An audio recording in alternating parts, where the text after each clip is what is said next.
எழுந்து பார்ப்போம்.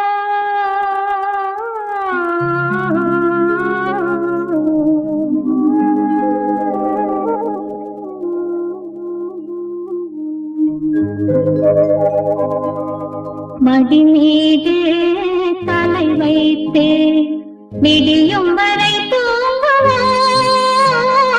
மறுநாள் எழுந்து பார்ப்போம். மடி மீது தலை வைத்து விடியும் வரை தூங்குவோம். மறுநாள் எழுந்து பார்ப்போம்.